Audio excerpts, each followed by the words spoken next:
Victoria Donda, funcionaria del gobierno de la provincia de Buenos Aires, ex interventora del INADI, está aquí con nosotros. Bienvenida, Victoria, ¿cómo estás? Muy bien.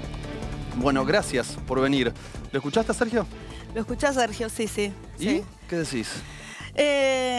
Bueno, me parece que fue una jornada, Enojado, viene de ¿no? jornadas intensas, de mucho debate, de mucha discusión, pero es una...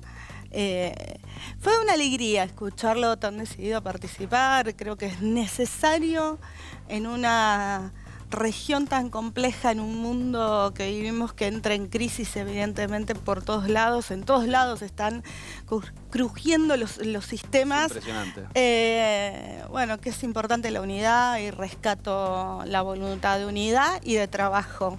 ¿Estás de acuerdo con él? ¿Tiene que haber candidato único? Yo creo que tiene que haber candidato único. Sería no solamente necesario, sino creo que es lo mejor. Nosotros necesitamos tener un programa de gobierno, que fue lo que planteó Cristina, y necesitamos también no solo gobernar estos meses que quedan hasta el cambio final de gobierno, sino que ese programa de gobierno sea representado por aquellos y aquellas que mejor van a representar los intereses de lo que expresamos desde este sector de la política, de lo que expresamos como frente. Y sin lugar a dudas, nosotros y nosotras tenemos que concentrarnos más en construir un programa de gobierno que garantice que la dignidad sea la regla y no la excepción en la mesa de cada uno y cada una de los argentinos y argentinas. ¿Sergio Massa podría representar ese programa?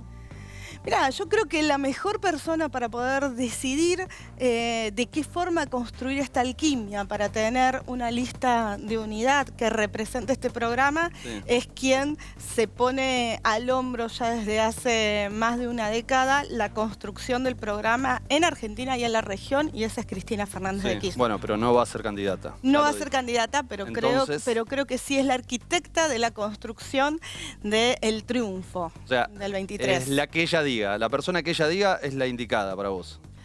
Me parece que lo más importante hoy es poder ver cuál es el planteo de Cristina, cuál es el programa de gobierno, y en eso es necesario que sean los mejores hombres y mujeres. La verdad es que no creo que sea muy bueno para el gobierno meternos hoy en internas que solo le interesan a la política, y por eso después tenés discursos políticos que parece que no le están hablando a nadie. Digo, tenés candidatos que parecen que no le hablan a nadie, porque realmente no le hablan a nadie, se hablan entre ellos, discuten entre ellos. Creo que hoy la única que está pensando en cómo presentarle a la sociedad un proyecto de gobierno, un proyecto de país que después sea viable y que sea un proyecto que profundice los cambios que se empezaron cuando empezó el kirchnerismo allá por el 2003, es Cristina.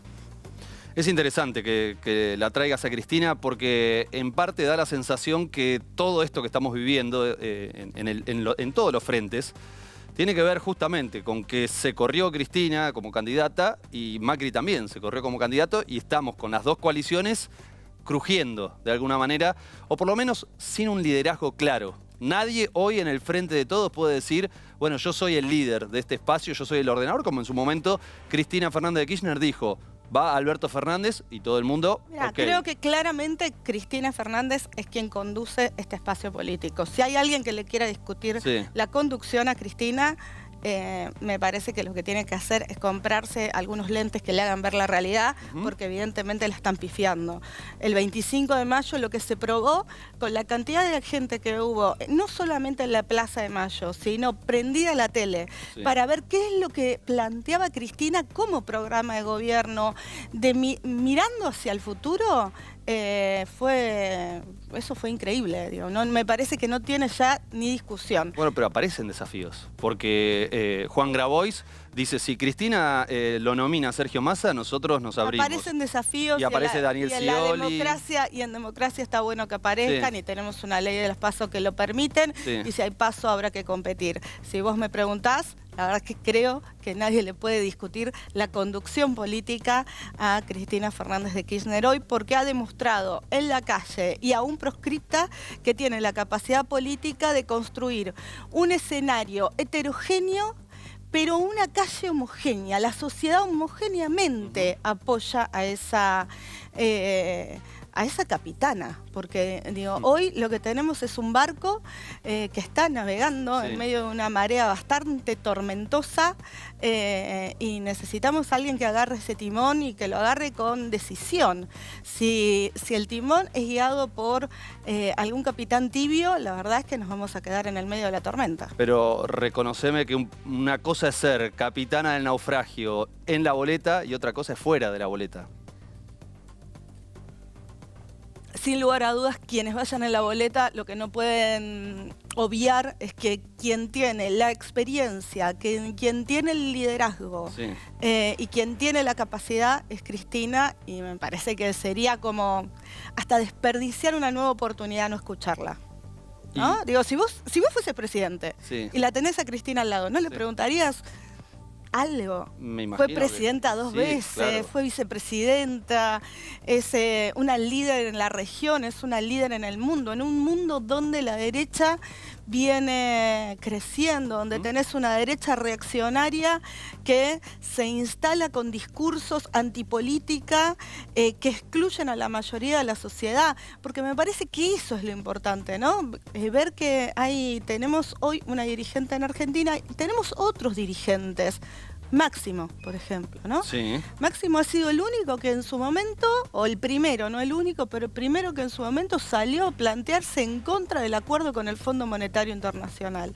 Y a mí me parece que a esos dirigentes, esté quien esté en la boleta, hay que llamarlos, hay que consultarlos, y que nosotros dentro de nuestro espacio tenemos candidatos de fuste para estar en la boleta, y que también tenemos dirigentes políticos que indudablemente hay que consultar.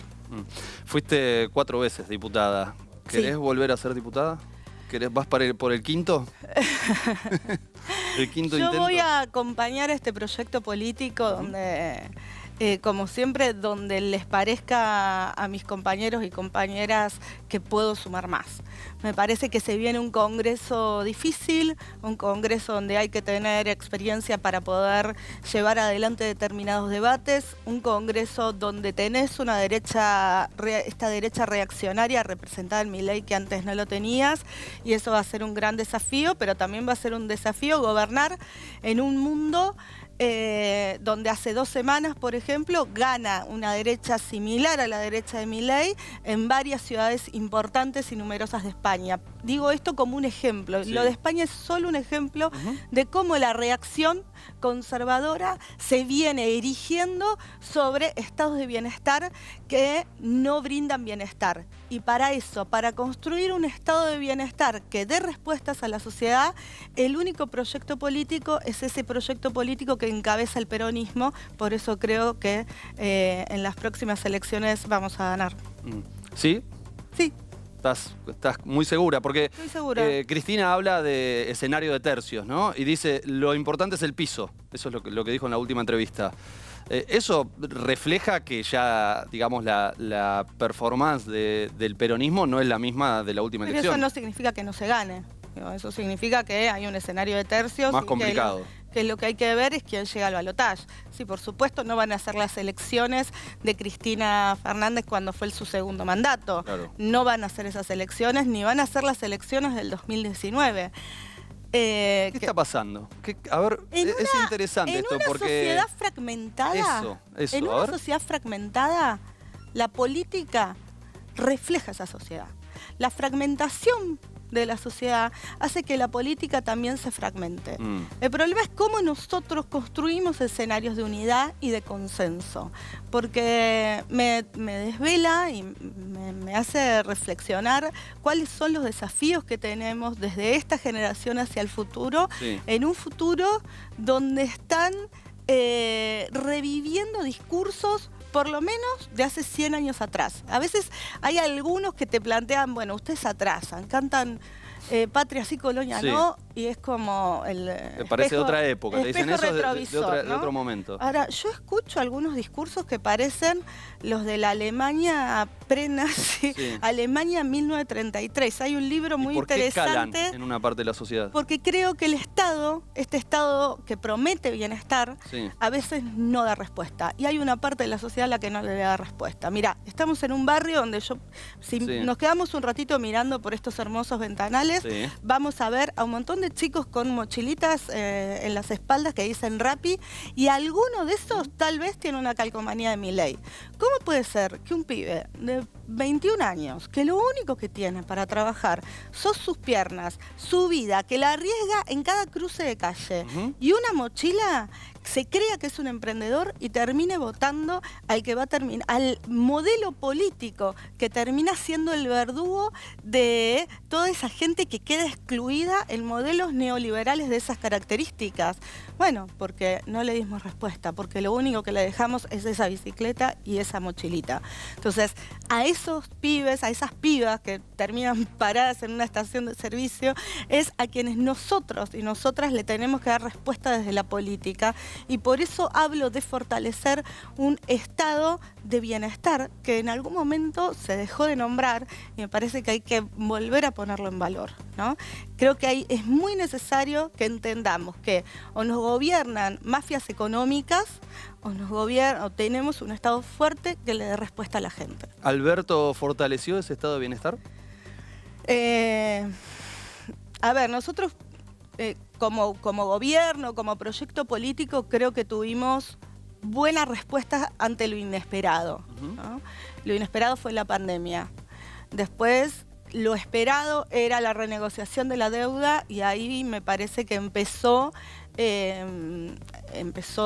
a no dar buena respuesta y a no fortalecer un Estado, porque si el Estado no le brinda a la gente lo que la gente necesita, evidentemente ese Estado no se fortalece.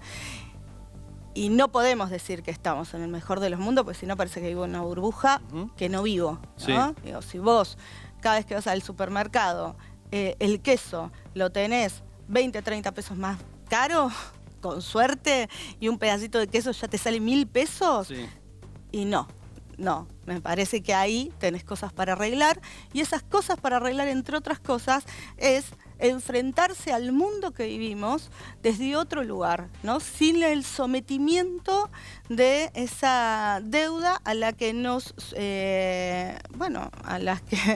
expuso el macrismo, asumiendo la deuda histórica de nuestro país, histórica para nuestro país, histórica para el Fondo Monetario Internacional. Me parece que este último viaje a China con Sergio y Máximo, por eso también rescato el rol de Máximo Kirchner como dirigente político, como candidato, digo, me parece que hay que revalorizarlo, ha sido fundamental, porque también tiene que ver con relaciones maduras, ¿no? Relaciones de países soberanos. Si nosotros no logramos recuperar nuestra soberanía económica y la libertad política, también es muy difícil. ¿En qué año empezaste a militar? En el 99. En el 99. Era muy chiquita, estaba en el secundario. ¿Cuántos años tenías? 17. 17. Sí.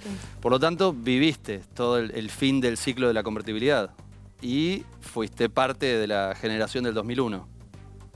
Fui parte de la generación del 2001. Diputada, saliste electa ¿en qué año? El broche de cierre a ese modelo nefasto. Diputada fui electa en el 2007, la primera vez. 2007.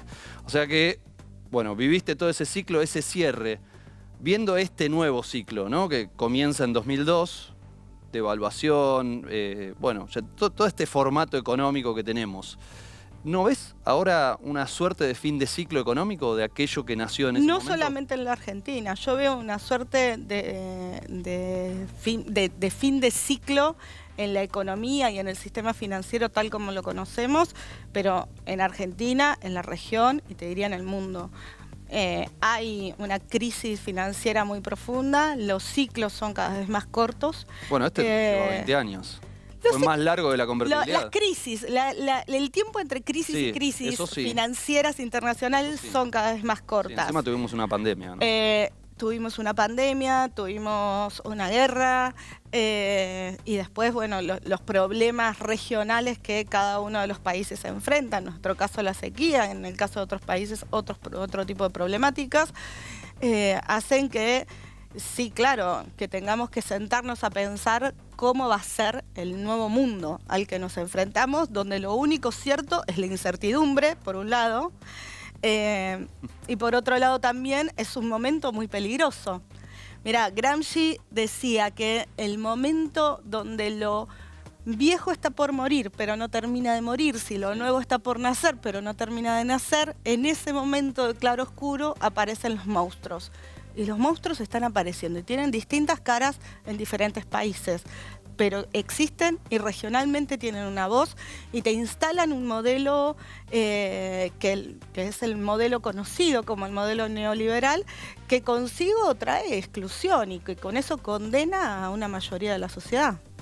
¿Y qué es lo que tiene el Frente de Todos para oponer a eso? ¿Cuál es la propuesta? ¿Qué proyecto de futuro? Bueno, primero la recuperación del Estado, ¿no? Me parece que es importante pensar que en un Estado donde este capitalismo evidentemente entra en crisis, nosotros necesitamos caminar hacia un nuevo modelo económico y social. Y eso no lo podemos hacer escindidos del modelo político. Tenemos que repensar en la democracia si queremos solo una democracia representativa o tenemos que transitar hacia una democracia con participación social, porque la verdad que también la fragmentación social se da porque hay gente que no se siente escuchada ni representada en nadie. Entonces, pensar en los sistemas democráticos con mayores niveles de participación es fundamental.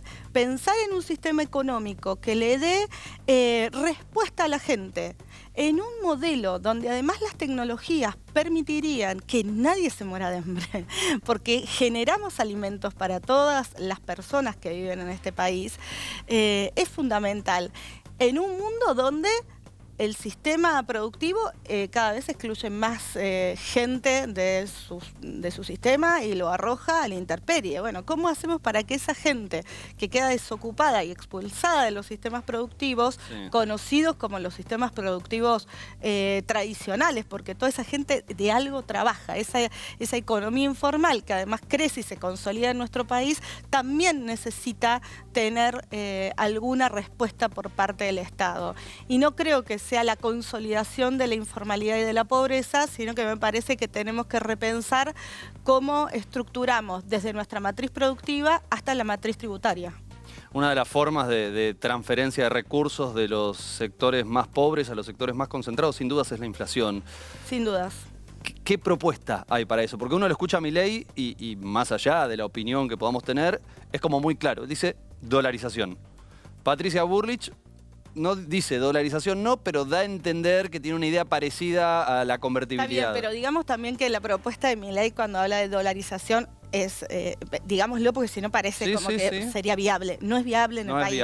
No es viable. Nosotros no emitimos dólares. Dolarizar significaría, es el equivalente a terminar con el Banco Central. Es quedarte sin una herramienta financiera que sirve para, de alguna manera, tener políticas. Sí, sobre todo si cobras 80.000 pesos, no es que vas a cobrar 80.000 dólares. Eso tiene que quedar claro, porque esa es la idea fácil. Esa es la idea que uno tiene y además también hay que decir que Estados Unidos, que es quien emite dólares, tiene inflación, con lo cual hay escasez de dólares en el mundo y es parte de la crisis esta financiera internacional de la que veníamos hablando. Y por eso también la propuesta, digamos, la decisión del ministro de Economía, Sergio Massa, de abrirse a otras monedas es tan importante, ¿no? Sí. Vos me preguntabas cuál era la propuesta acerca de la inflación. Sí, sobre todo porque digo, lo planteando de una forma tan esquemática y tan simple y tan efectista en ese sentido, que digo, bueno, desde el lado de ustedes, ¿qué están pensando o qué idea así, digamos, en términos sencillos se puede plantear? Mira, los economistas ortodoxos y clásicos lo que te dicen es que para bajar la inflación lo que tenés que hacer es enfriar la economía. Claro. Quienes no somos economistas ortodoxos ni clásicos, en mi caso no soy economista tampoco, pero si hay algo que entiendo Doctora. de la inflación, soy abogada. Abogada. Abogada. Doctora, digo. Nos doctora, dicen, abogada. nos dicen... Pero no son doctores, en serio, claro. No, es una acordada de la Corte, que bueno, últimamente no tengo tan buena relación con la Corte, pero los abogados nos aprovechamos de eso. Le estamos haciendo hablar de economía a la doctora. ¿Qué va a hacer? Me parece que es fundamental para poder modificar algunas de las pautas y de los problemas que tenemos en la economía, hablar de algunas cosas de las que pocos políticos y políticas hablan. Por un lado, la economía bimonetaria, ¿no? Que también genera inflación. Sí. Por otro lado, una economía fuertemente concentrada, donde los rubros más importantes de la alimentación son monopolios, y en muy pocos casos oligopolios, sí. Pero esa concentración en tan pocas manos de aquellos bienes que se consumen en forma masiva genera una presión sobre los precios que es muy alta. Pero entonces el problema necesitamos está claro. controlar la cadena, a ver. necesitamos controlar la cadena de valor agregado Sí. de los productos, desde que salen del productor hasta que llegan al consumidor. No solo con grandes acuerdos en las cadenas de hipermercados, porque ahí tenés un problema, pero el otro problema también lo tenés después cuando eso se traduce en los barrios populares, donde la economía informalizada es todavía más grande y los márgenes para poder controlar por parte del Estado son más opacos. Entonces, me parece que hay una combinación de políticas. Si alguien te dice que con una sola política va a resolver el problema de la inflación, te están mintiendo. Cuando el economista te dice que de una sola forma va a resolver un problema tan complejo como es la inflación, te miente. Y cuando no le entendés lo que te dice un economista, también te miente. Y esto no lo digo yo que soy abogada, lo decía Jaureche, que tampoco era economista, pero es así, también te está mintiendo. Lo que te llevo de vuelta un poco a la situación del Frente de Todos. Está totalmente lanzado Daniel Scioli como candidato a presidente. Los gobernadores aparecen como otro espacio que están pidiendo lista de unidad, pero no dicen quién tiene que ser el candidato tampoco. ¿Vos qué opinás de lo que hace Victoria Tolosa Paz, de lo que está haciendo en este momento Daniel Scioli? Mira, en un frente cada compañero y compañera tiene derecho a plantear sus aspiraciones. Son aspiraciones legítimas y yo no discuto esas aspiraciones. Mi posición es que tiene que haber boleta única. Mi posición es que hoy tenemos dos desafíos como espacio político. Uno, estamos gobernando. Están en la presidencia del país. Claro. ¿No? Entonces, por un lado, hay que seguir gobernando. Bueno, eso es lo que le cuestiona Massa. Dice, nosotros estamos gestionando, gobernando, afrontando una situación difícil. Por un lado estamos y vos te gobernando. estás paseando haciendo campaña electoral. Y por otro lado, digo, vos no podés estar enfrascado en la interna, porque eso termina siendo que no le hablemos a nadie. Y la verdad es que cuando vos ves a un dirigente político que habla desde Ushuaia a la nada misma, o algún otro dirigente político que hace su lanzamiento como candidato a presidente desde el kilómetro 40 también a la nada misma, y tenés un problema. Entonces me parece que es fundamental, primero, la unidad, después construir esa unidad en pos de un programa político, económico y social, que ese programa sea como estoy con con los ejemplos de navegación, no sé por qué, pero bueno, como una carta, ¿viste? De navegación. Como Lito Nevia. Claro, nada, necesitamos un mapa para saber dónde ir y cómo y para qué llegar, porque si no es discutir el poder por el poder mismo. Llegamos, ¿y qué hacemos? Y bueno, no, miren, yo quiero ponerme de acuerdo antes. Llegamos, ¿y qué hacemos? Y lo primero, nos centramos con el fondo y renegociamos la deuda, porque con esta presión sobre la economía de nuestro país, es muy difícil que se pueda gobernar.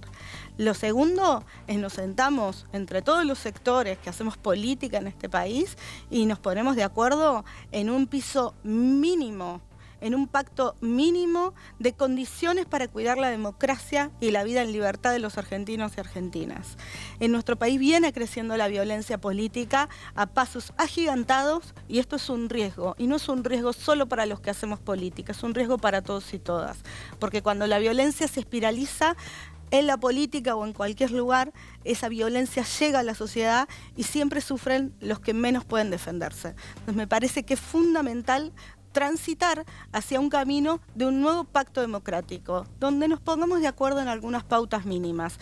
Y creo que nuestro programa de gobierno tiene fuertemente que incluir la redefinición de carácter económico y la redefinición de carácter de convivencia democrática, te diría. Victoria, gracias. No, gracias a vos.